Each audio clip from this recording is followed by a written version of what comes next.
What is up? Welcome to this week's episode of the Vanflip podcast. I'm your host, LURK, and today I'm joined by Bobby Ferry of the band 16, San Diego long-running sludge metal outfit that's been pumping it for almost nearly 40 years. Just released a new track today, unlike your 9th or 10th record that's coming out early next month. So welcome to the show, Bobby. Thank you for having Thank you. Thank you for coming. Thanks for having me. Appreciate it. No problem. Yeah, you guys just released a new track today, after all, from your album coming out on Relapse Records. Guides for the Misguided is the title of the album. What's inspiring you guys to continue, cracking out new tunes, 35, 40 years later? I've just never known any different. Yeah. I've chosen my path in life. We're just collective music nerds, man. I'm inspired by new stuff. I'm inspired by discovering old stuff. I'm just pretty much into it, just into it. I always thought that I would change after I was like 15 years old, being a person obsessing over records and guitars and pedals and amps and bands. And here I am, 51 years old, still crazy I never changed. I'm literally a 15-year-old in my 51-year-old body. I'm just into it. I'm into, the historical nature of hardcore metal, like digging into the past. And then, I'm into a bunch of current stuff, and it's just, I'm into it. Yeah. I'm into it, man. That's it. I'm into it. I feel you. I'm 40. I'll be 42 this year in 2025. But so I'm with you on the whole, I've been doing this for a long period of time. And at some point, I did feel like in my late teens, early 20s, I was like, I wonder how long this will go on for. Like, how long will I be into this new music that I've found that's, heavy?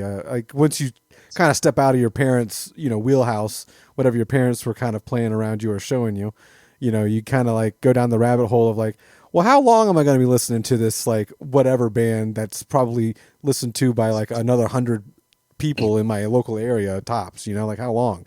And here we still are. And the answer is forever. Yeah, here we still are.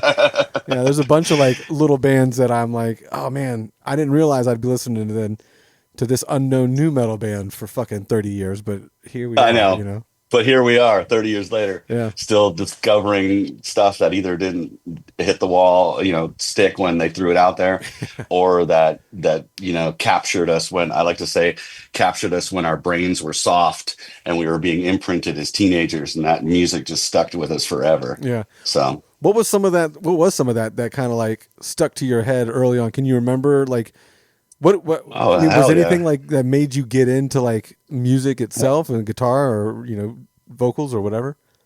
Oh hell yeah. I grew up in California, in Southern California. Typical late 70s, early 80s. I was going to the skate park when I was at least 6 years old. So I was exposed to punk rock, to X, to Devo, to Black Flag, to all of that, literally at age 8 and 6, hanging out at the skate park. The older guys had stickers on their helmets, or that we heard through the boom boxes at skate ramps. So I spent my whole youth in that culture of skateboarding. So that fed me, it fed me Metallica, Slayer, Guar, Bad Brains, Misfits, first Danzig album. It's, and of course that just stuck with me. Yeah. Here I am. But that was really the seminal things. I always say Devo's Freedom of Choice was the first real album I bought as a kid, as an 8-year-old. Yeah. And to this day, it's still inspiring to me. Yeah, the Devo stuff is very weird to me because I was introduced to them on VH1 back in the day, and that was Whip It, that. Yeah. That song is my introduction to Devo. So I didn't really like pay them that much attention growing up until like much later when you start hearing all these other bands like, oh well, Devo was this or this band was that. So I was like, maybe I should go back and check out because I only remember Whip It on the on Behind the Music or VH1 or something like that. So that was kind of a unique a dive, to get into as an older adult. It stands up amazingly well. I just love it. I love them. I love that whole era of music. Um, I think they don't get enough credit, kind of historically, of like being like one of the first truly new wave bands. Yeah. And song structure wise, keeping things tight, and catchy. And of course, Freedom of Choice just is that record for me. Yeah. That is the record. And again, it might be all because I started listening to it when I was literally 8 years old, and it just stuck in my brain. Right. You Yeah. know? Festered in there. I always am curious about like because you hear so many of these stories like you just said about being at the skate park or having like some older boys or older people around playing music or whatever. I always am curious as to like because I always talk to the people that have that story for the most part. I want to know about the person that like I want to know about that guy that's at the skate park with the boombox. Like what did he ended up going on? Did he still enjoy that music or did he like corporate out and get a real job or like whatever happened to those guys, like show the guys showing everybody some stuff unknowingly. I think here in Southern California, some of them have passed away, but some of them have turned into legendary figures. Mm. There was a place called Zed Records in Long Beach that, Fugazi played there. Caton from Hyrax was a worker there, and Caton would turn all of us kids on to things, and just recommend. There was another guy named Big Frank that just passed away that would just either give you space for your own band, or just turn you on to really cool stuff. And some of those guys are still around, still doing it, and still very influential. Yeah. And of course, some are not here. Yeah, true. I just am always curious as to like, all the older brothers out there that ruined a bunch of like younger brothers' friends' lives maybe, or, that maybe like they only had like a small time in like heavy music or weird music and then they like got out of it, but they'd already left a lasting impression on like, the younger generation around them and they kind of just moved on. Sometimes posers count, man. No, Sometimes posers count. If they were only into punk and hardcore for a year, but they turned on, their younger brother, then there's no such thing as a poser. There's just transient people into the scene. Yeah, and that is kind of what it is. I mean, I don't know how long or how often you've probably seen this cycle happen, but like you'll see like an audience of a certain age.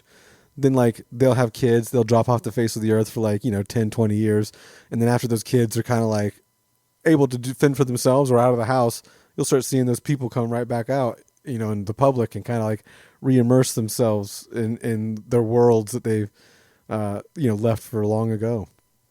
Wait, I am that dude. I'm sure a lot of bands have done that. Yeah, a lot of bands. When my kid was like, 0 to say 10, I definitely didn't get out as much as I do now when he's 20.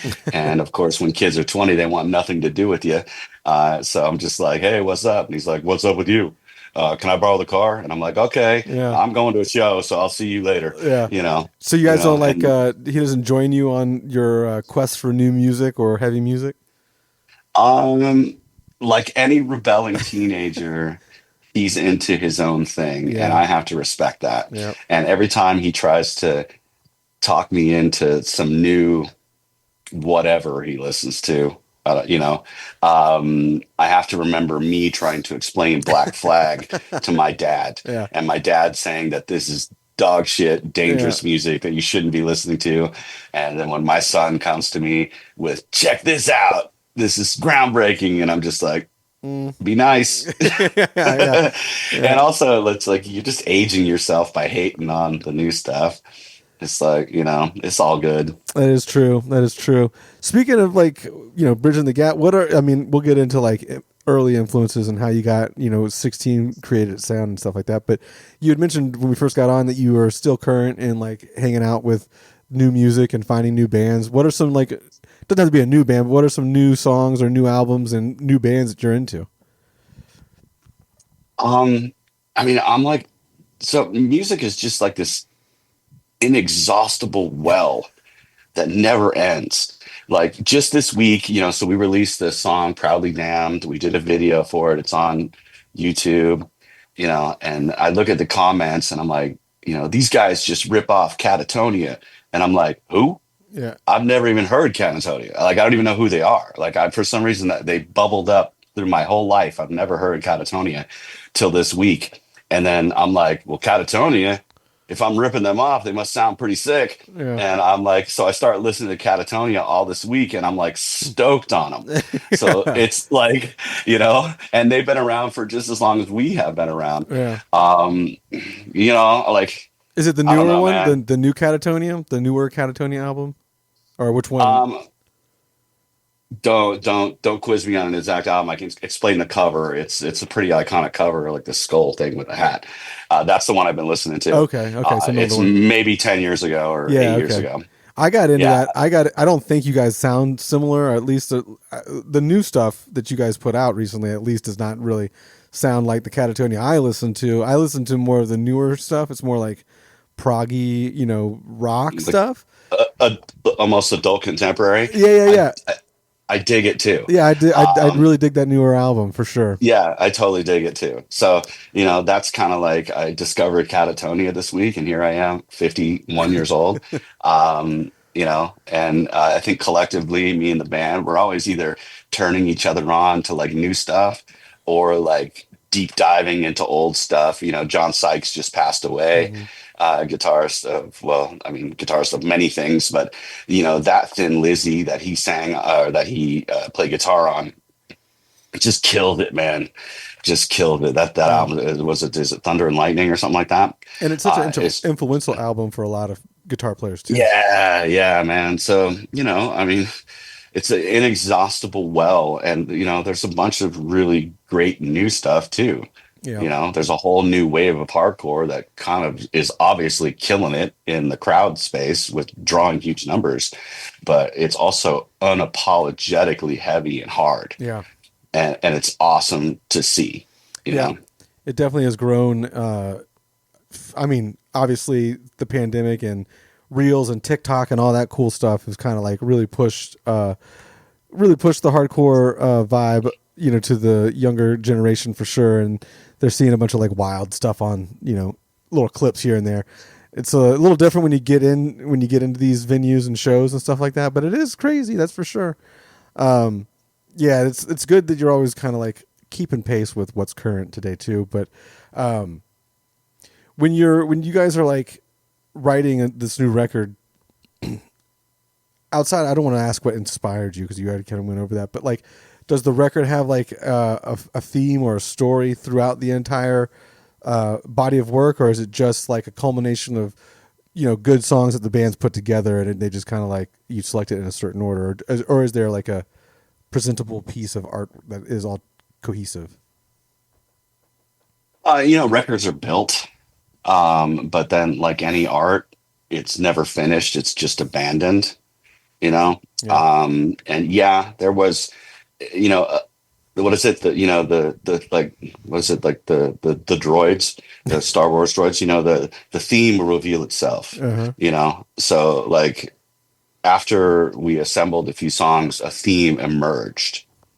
A style kind of emerged, but nothing happens like with great intention or predisposition. It's just like, let's spit out some stuff that we like, and also like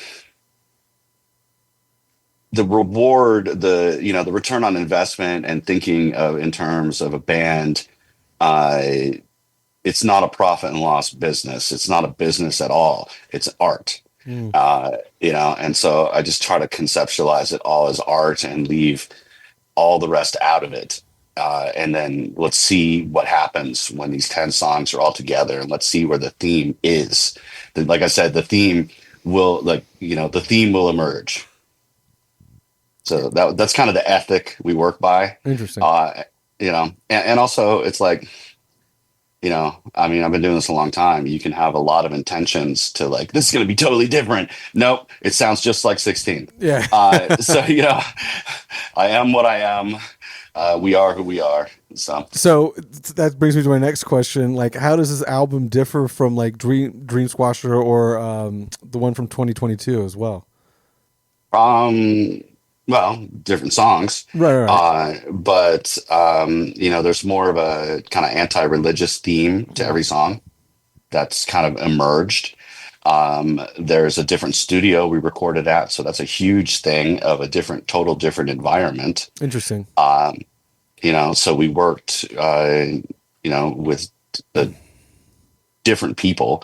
And then plus, like, this lineup has been together for almost 10 years. Yeah. And so we just grown more cohesive together. And so, as any relationship in your life evolves, these relationships evolve as well. Interesting. And not, like I said, not a whole lot of intention to anything we do. It's, let's see where it lands. Yeah. How did the different studio come into play as far as like for the new guide for the misguided? Um, we're always writing songs, and like even for an older band, we practice usually twice a week. Mm. This is what we do. We create new songs, we get together, we play either shows locally, we go on little short tours, or like next week we'll go to Europe for 3 weeks. And it's like, how did it come together is just who's got the inspiration, let's follow them. And so, right now Alex is the kind of the producer, lead guitarist, and kind of stepped in uh, with a lot of great ideas and direction. And it's like, as with any creative endeavor, you follow those with the inspiration. Mm-hmm. And we're all still motivated for our parts too, so that leaves more open. Now that I'm not 100% focused on guitar, I can really develop myself as a vocalist and lyricist. So, Interesting. Yeah. yeah. Um. Fuck. I'm blanking on the thing. Yeah. So were there any unique challenges with guides from Misguided compared to like previously recording the other 8 or 9 albums that you guys had? Was there anything like new that popped up that presented itself as like a hurdle that you guys haven't seen? No. Nice. Well, that's good. No. I mean, this is like our 10th record. This is what we do every few years. We just kind of make a record. It just kind of, evolves into a pile, and then it's a record. Mm. It's sculpted, if you will. Changing, there's always the intricacies, or I don't even know how to say it. Intricacies? Is that what we're Thank doing? you. Okay. Thank you. Intricacies of, the drum sound you want and the drum sound that you get, and how you envision things. But I think that's all about, like,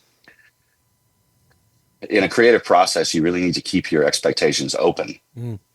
and rely on the happy mistake becoming sometimes a happy mistake is the crucial thing to make it good. So it's not about, having this giant expectation and rigidity mentally. It's about spitting it out in the rawest way, and then let's shape it into something that we all like, and that I can really feel everyone's playing, that they bought in. And, I'm the kind of person creatively, like, I'm really not going to tell you what to play. I want you to play I want you to be you. Yeah.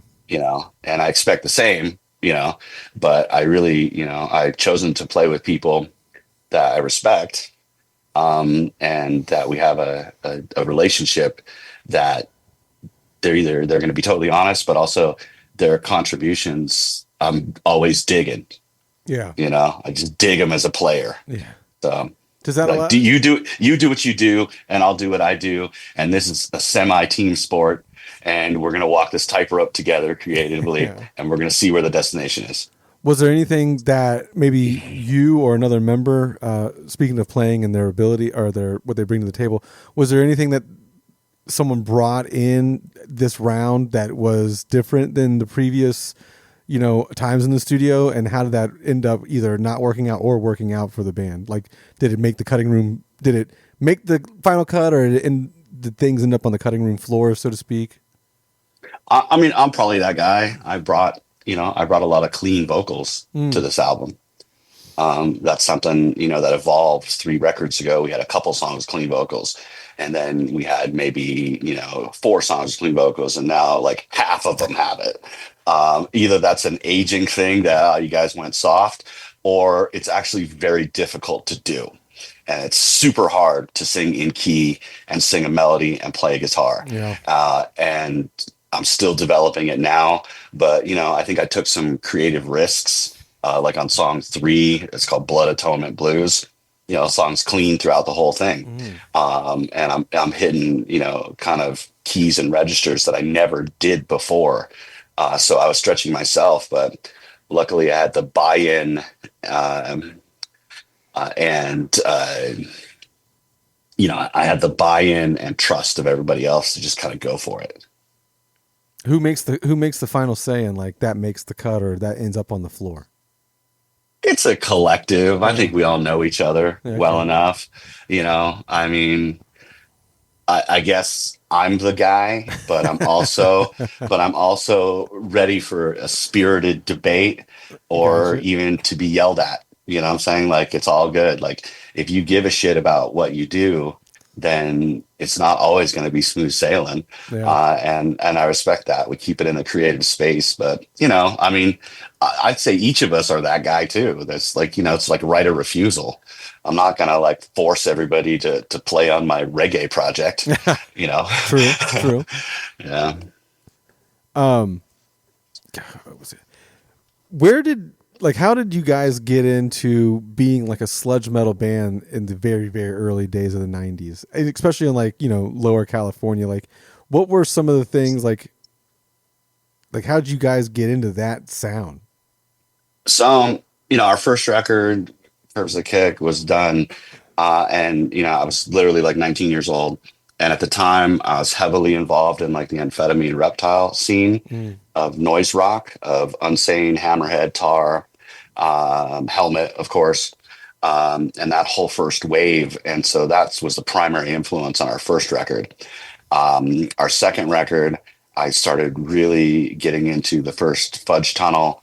I really got into another band that has been very kind to us and that we've played some of our very first shows with, is a band that I think everybody knows called Fu Manchu. Hmm. And so Fu Manchu is very instrumental in my life. For one, I literally had to have Scott and this other guy, explain how to tune a guitar down to me at like age 20. They're like, see, you go from E to D to C. And I'm like, what? Yeah. C? And then that kind of came into seeing Fu Manchu a bunch, um, a bunch of the San Diego kind of post rock hardcore bands like Drive Like Jehu Mm. that said like, I was heavily involved in going to those shows and driving down to San Diego from LA and just soaking it all in, you know? And then Caius came along. Before Caius was ever even legendary or important, they were opening up local gigs. I saw them at Raji's. I saw them at this place called the Newport Roadhouse. And they just came in tuned to C, down, heavier than anybody else.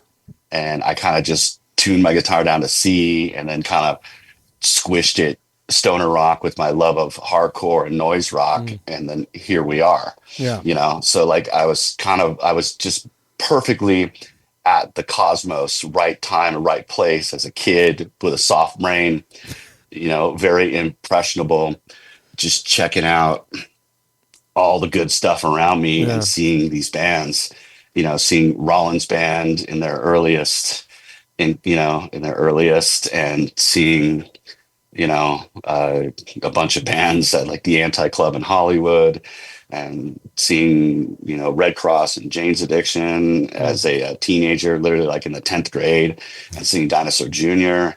And then going to hardcore shows, seeing Leeway, Sick of It All, and Cro-Mags, seeing Bad Brains, seeing Bad Religion, and I was just I'm literally been a music fan since I was like 8 years old. Yeah.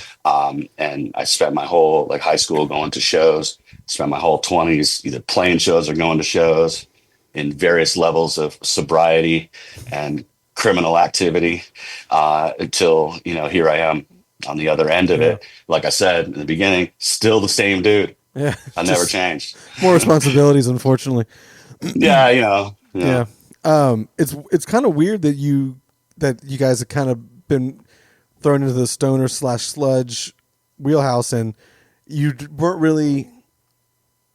I don't know if you were really influenced directly by any of that sludge metal type stuff. Just kind of sounds like you bridged these gaps between, like you were saying, stoner rock and like hardcore and metal, and it kind of just came out. I'm definitely not saying we invented anything. We're No, I'm just not kind of saying that early. either. I'm just saying it's We're wild that definitely early adopters. But yeah. I mean, I heard "I Hate Gods" take his needed for not take his needed for pain, in the name of suffering, Mm. and I was automatically like, "What are these guys doing?" You know. I think I even wrote him a letter. I like heard it, and I'm like, "Oh my god, I got to write you a letter." Oh This yeah. is like fucking most, and hearing "Unsane" too. Like so. I'm definitely a big fan of that, but I think we were always like either too metal for the stoner guys and too stoner for all the hardcore people. I got you. So, and not fitting into those scenes maybe has given us this weird longevity. Yeah, we're gonna get into that too because I'm curious of that. But what I want to know first is because I do ask a lot of like stoner and sludge metal and kind of like these heavier type bands, slower, heavier bands. What makes a riff? Like what Shit. to Bobby? What does Bobby think a riff is? The confidence to tell everybody it's a riff, and to create the buy-in. I mean, I've written a lot of songs, and I always say like I've written some songs I shouldn't have written because they didn't even make sense timing wise, but I argued them into existence. Because I'm delusionally self-confidence, have delusional self-confidence occasionally. Yeah. But what makes a riff, man, riffs are easy, to be honest with you. It's not even about riffs. I'm over riffs now. I'm more into the arrangements, Mm. because, anybody can just hop on a riff and play for 9 minutes and just whatever. It just that personally doesn't interest me. I'm more interested in how that riff is either maximized or an element of surprise, or the songwriting craft of it, of the arrangement, is my real inspiration. Yeah, I have to ask just because these bands tend to be more riff heavy. Like so when I do Crowbar or any of these kind of bands, I gotta ask. What constitutes a riff? I don't know. I mean, the riff's usually the first inspiration of the whole song. Obviously, For sure. what is it? What's that saying about? Could you describe pornography? And it's like, I'll tell you when I see it, and I kind of feel that way about riffs. When you hear it, you can point it out. Bing. Yeah, yeah. I'll tell you when I see the riffs, but like, songs can be built on just even a strange noise, and that becomes the riff. True. Yeah. Yeah, the repetitive drawing point of the song. So, last thing on the guides for the misguided that's coming out, like I said, on Relapse Records, February 7th. You currently have 2 singles out, After All and Proudly Damned. But my curiosity is, what is Bobby's favorite song on the record? Is it one of those 2, or is it one that maybe not chosen as a single, but My favorite song on the record is the number 3 song called Blood Yeah, yeah. Atonement Blues. Yeah, you brought it up earlier. Yeah, I mean, it's about some fucking guy that was basically a Mormon serial killer in the late 70s and 80s, called Ervil LeBaron. And he did this thing called blood atonement, which was basically that some sins are so great you have to spill blood, Ah, which is kind of funny because isn't it thou shalt not kill? Um, you know, and it all happened that we were in Salt Lake City on the last record. And Salt Lake City is very nice, but it's also a theology or a theocracy. it's a weird It's a place. I've bit, been there before. It's yeah, very yeah. strange. Yeah, it looks It's great super though. nice. Yeah, it's super nice, but it's like there's an undercurrent of almost like a buzz of kind of strange repression. Yeah, some weird Um, vibes going on for sure. exactly, Yeah. exactly. And so, we play at this, we play this great show, and then we had a couple days off because of Thanksgiving holiday, and we went to my uncle's house in Kanab, Utah, which is right by Zion National Park. And we had Thanksgiving dinner. My family, the whole band was with me. We just had this like magic vision quest time of hiking in Utah and spending time, and then we started like kind of reading about the history of what was all around us, and seeing people in the fundamentalist garb, you know, and it was like this happened not 100 years ago. This basic serial killer, LeBaron. Are you okay? He's dying. You say you don't edit this thing, but man, are you gonna edit that? Come on. No. I can hear you. I can hear you until you stop in the Oh, headphones. okay. I just want to keep coughing the Uh, entire fucking time. yeah, yeah. So we kind of like read about the history of this town and what went down, and it was like, wow, he was using this practice of blood atonement, which is basically serial murder, justified with just justification through Mormonism. And was that 100 years ago? No, that was like 30 years ago. And here's the bullet holes. Hmm. So it was just like we have to write a song about this.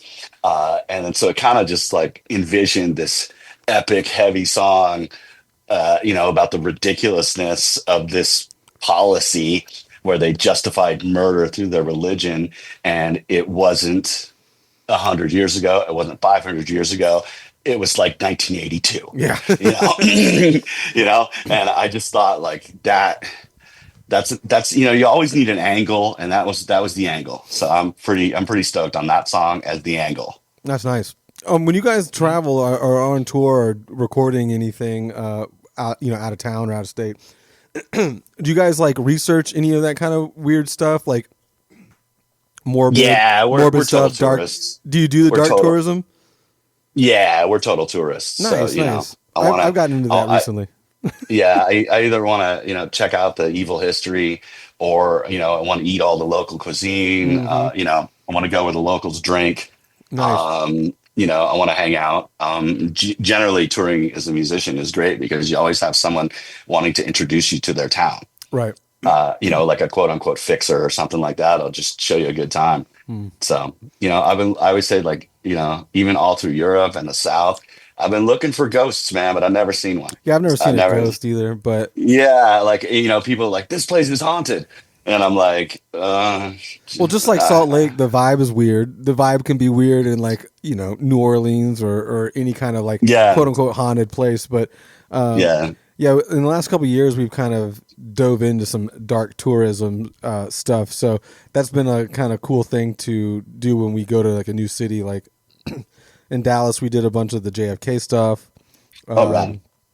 In Seattle, Kurt Cobain's house, and Dallas was a cool place because like we were staying downtown, and there was a lot of like things that had happened in Dallas that were kind of like quote unquote morbid. Like JFK obviously was one of them, but they had like a shooting there where a couple cops got killed at a library or something like that.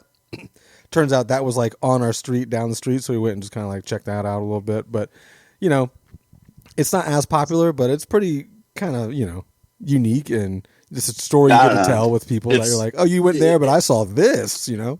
It's worth checking out. Yeah. Life is short. You got to check it out. Yeah. What are some of your hobbies or interests outside of the band? Because you guys have been doing it for a couple decades. You've I don't know if you all supported yourself, financially from the band, or if you have other No, no, other no. things, or This is not a what we call a P&L operation, a profit and loss operation. for This the this is a fun? an art project money pit that I'm gonna do regardless. Like I always say, success or failure is whatever. I don't care. Mm, Or I'm buying new amps. I'm recording. We're playing music because this is what we do. And any financial rewards generally get spent on more of that furthers that. yeah. So sorry. Um, you know, I have a family. I have a career.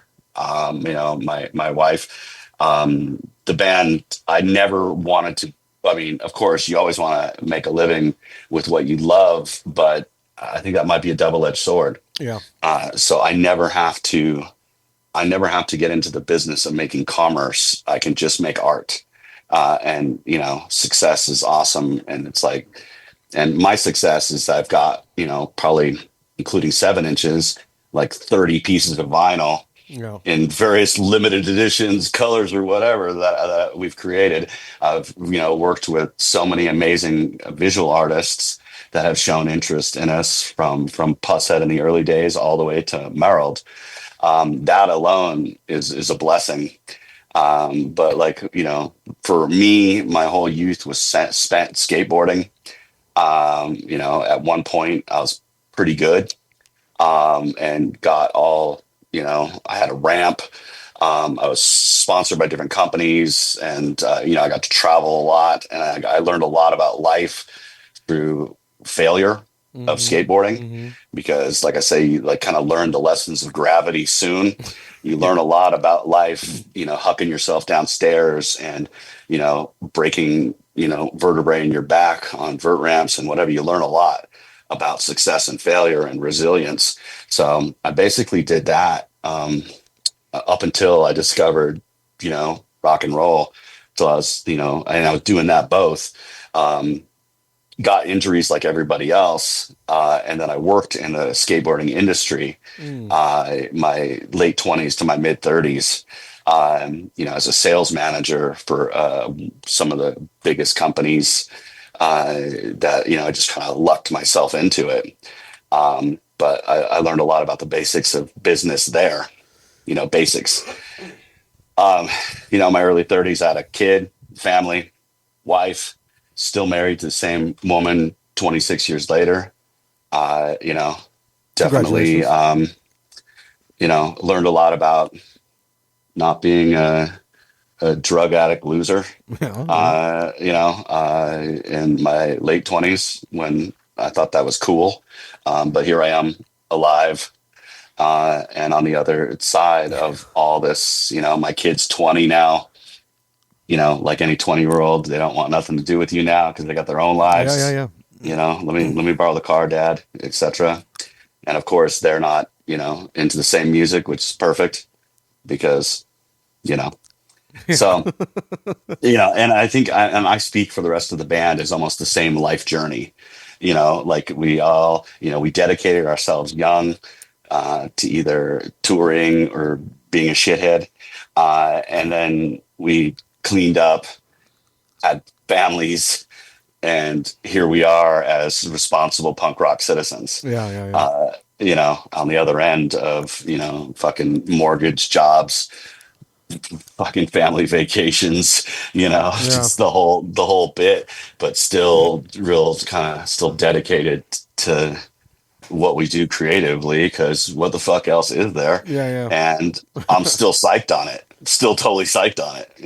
It's like those, I think about when we were younger or when you were younger too, like there was no roadmap for someone like you or, someone in that world. There wasn't really a roadmap for like, yeah, you can play hardcore or metal for 30 plus years and still, be a useful part of society or whatnot. But I think like over time, we've kind of like, our generation, your generation, our whatever, paved the way for that. I don't think a lot of people thought they were doing music for a long period of time, especially in our little worlds.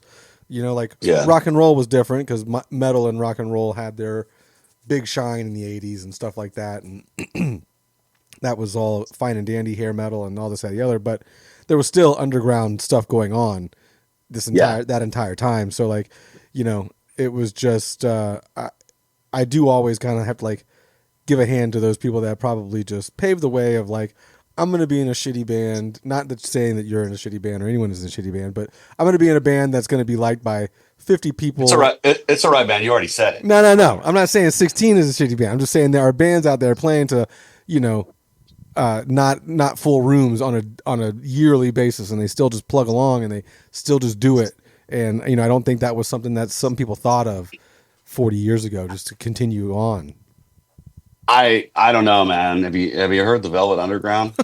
I've heard of, You know, like every heard a time bunch. I'm only a fan of the Velvet Underground by the cover songs. Mm, Like every time I hear a song, I'm like, holy shit, that's brilliant. You know, and then I discover it was the Velvet Underground. And then it's like the Velvet Underground toiled away for 10 years before even anyone cared. And not that like I don't know, I'm just not a Velvet Underground guy. I realize the brilliance of it, but they were like one of those bands that like never got their just desserts, but everyone who listened to them started a band and became amazing, yeah. you know?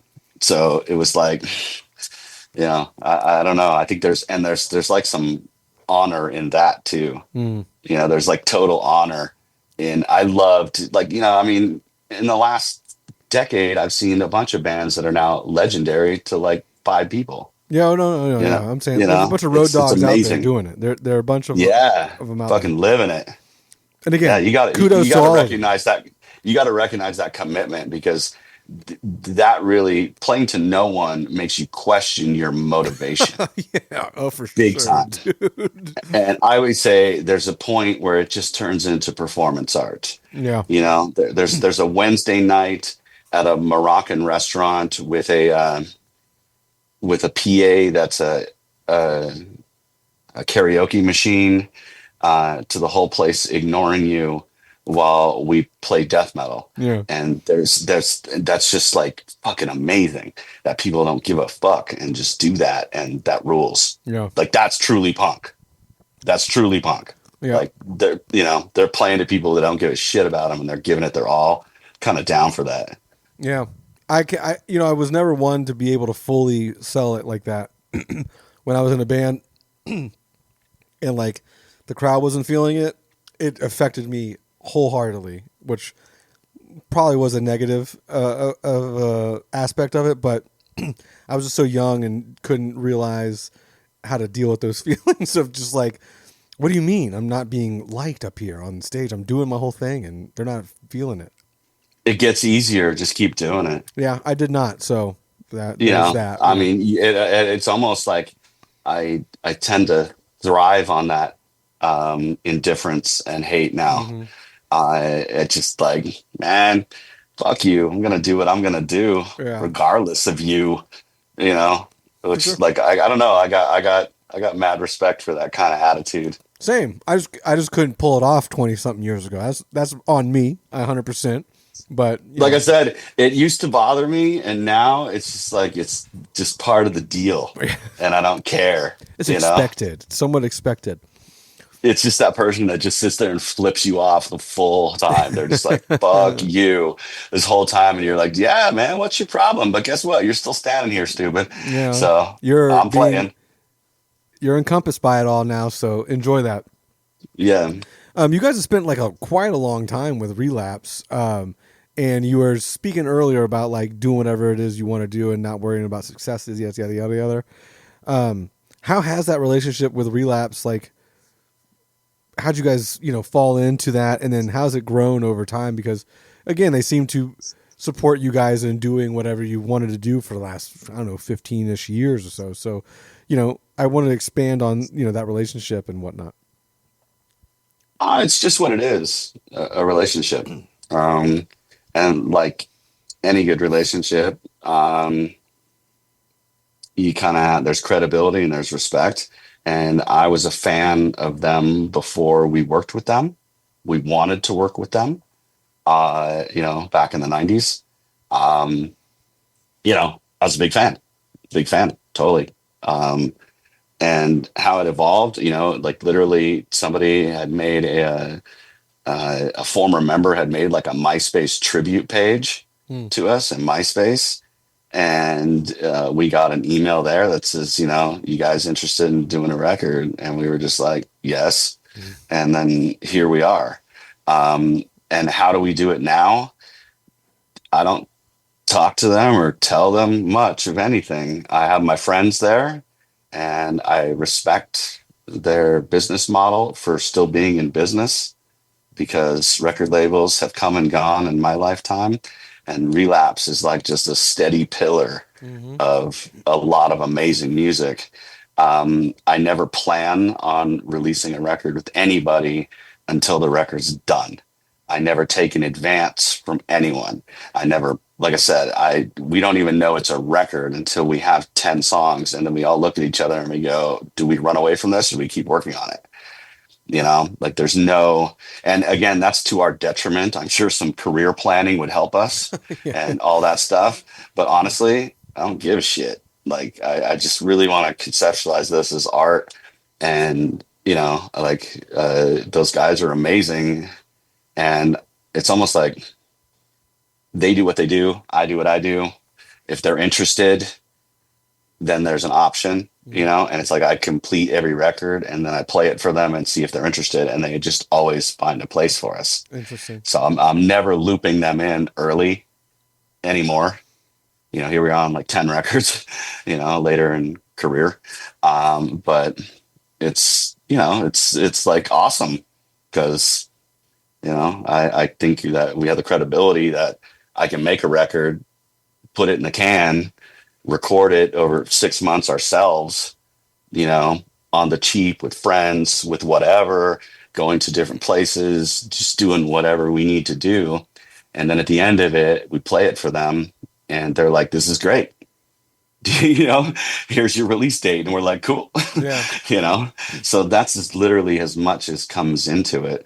But, So um, you're not like on a fulfillment contract or anything like that. It's just like oh, if they choose to pick it up. that has long since Yeah. ended Okay. for us, Yeah. and back, back when we initially signed a record deal, like CDs were a big deal, you know, like Yeah. CDs matter now. There's like, I mean, I got a couple. I got like 600, 700 of them. yeah, I know. So it's funny. I just gave like 400 of them to our guitarist Alex, and he collects CDs. Yeah. But like, if it's not vinyl, I'm not really interested in it. Like in my life because of the space it takes I up. get you. I get you. As someone who has deposited a large number of CDs recently and who is a collector of vinyl, I'd ask you, in your opinion, what sounds better? Oh, I also want to give the caveat or preface that I've been standing in front of Marshall stacks for Right. A a lot of loud long music, a ass lot of loud time. sounds. Yeah. So yeah, I am not the guy to ask about high end audio, but I am a nerd. Vinyl sounds better, but through what system? Right. Right. Right. Right. Right. So, I'm also a fan of hi-fi too. Yeah. I like it, I like all the expensive shit, like the denim and the two preamps, the two power amps. And, if it's tape player, it's got to be the Japanese Nagamichi. If it's Mm. speakers, are they B&W? Are they flat response? All that shit. But when it's all said and done, man, my wife got me a little tiny Bose speaker for my birthday, and it sounds fucking amazing. Yeah. Yeah. Yeah. you It's know crazy sometimes. it's like, we bring it to the beach and I'm blown away. Yeah. Yeah. So I don't know if I'm the guy to answer for that, especially with how many 5150 heads I have that have been just screaming at me for 20 Right. Right. years. Right. I'm probably not that dude. I'll say it for us. CDs sound better. All right, we'll move on. Okay, that's yeah. They do. I mean, I collect both, but again, I just find myself always going back to CDs. But I think a lot of people take like the streaming of Spotify and they kind of like assume that is also what a CD sounds like, and it doesn't. But you brought up gear a little bit just right now, and one of the questions I wanted to ask you was, what was your favorite guitar or or piece of equipment, whether it be amp, pedal or whatever head that you used on this new album? Is there anything new that you Um, used on it? Obviously, or if not, yeah, then I used a Angle Richie Blackmore head with a Boss fuzz pedal hmm through a Nash Telecaster with a drop and gain. Um, and what is this called? Uh, I use that as pretty much it. And then I do have like guitar nerd stuff too. We have a lot of amps, Mesa Boogie, Marshall, Laney, or no, I don't think we have a Marshall, but we have Laney and we have, like I said, we have between us. We have a 5150, a couple of 5150s. I also use a Fractal. I have a Fractal FM3 that also has a track on there too.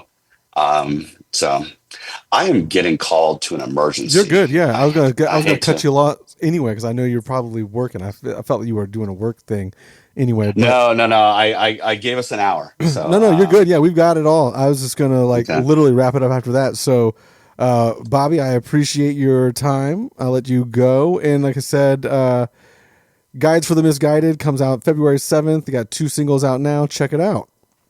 Thank you so much, man. No Big problem. fan of Lambgoat. Love reading all the people talk shit on the open forum.